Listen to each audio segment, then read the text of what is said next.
ஒருவருடைய date of பர்த்ல பிறவி எண், விதி எண் 2 இருக்கும். பிறவி எண் தேதி மட்டும், விதி எண் தேதி, மாதம், வருஷம் 3யும் கூட்டி வந்தால் விதி எண். உதாரணத்துக்கு 1/1/2020னா 1ங்கிறது பிறவி எண். தேதி, மாதம், வருஷம் கூட்டி பார்த்தா 6ஆம் நம்பர் விதி எண். இப்ப நான் சொல்றது பிறவி எண் 4 ராகு, விதி எண் 9 செவ்வாய். கம்பீரமான தோற்றம், ஆள்பலம், மனபலம், சிரிச்ச முகம், நடிப்பு திறன், தந்திரமான குணம் எல்லாவற்றையும் இருக்கு.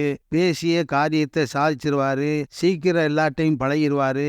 கோபம் வந்தா கெட்ட வார்த்தைகளை பேசுவாரு. கண் சிகப்பா கூட மாறும். பணத்தை மதிக்க தெரியாது. புகழ்ச்சிக்கு மயங்கிடுவாரு. சுய கௌரவம் பார்ப்பாரு.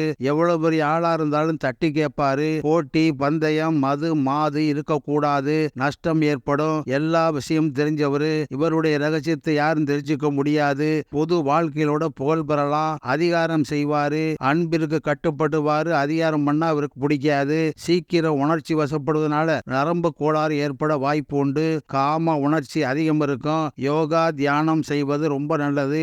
எல்லாவற்றையும் இவர் திட்டுவாரு. ஆனா இவர் யாரும் திட்டா மனசு தாங்க மாட்டாரு. குரு பக்தி, தெய்வ பக்தி உள்ளவரு. உஷ்ண சம்பந்தம், ரத்த ஓட்ட கோளாறு, சுகரு, முதுகு, மூட்டு வலி, விபத்து, ஆபரேஷன் ஏற்பட வாய்ப்பு உண்டு. இது பொதுவான குணம். பேருக்கு தகுந்த மாதிரி குண அமைப்பு மாறும். உங்க பேரை சொன்னா ஃப்ரீயா ஒரு 3 விஷயங்களை சொல்றேன். இதை பயன்படுத்திங்க.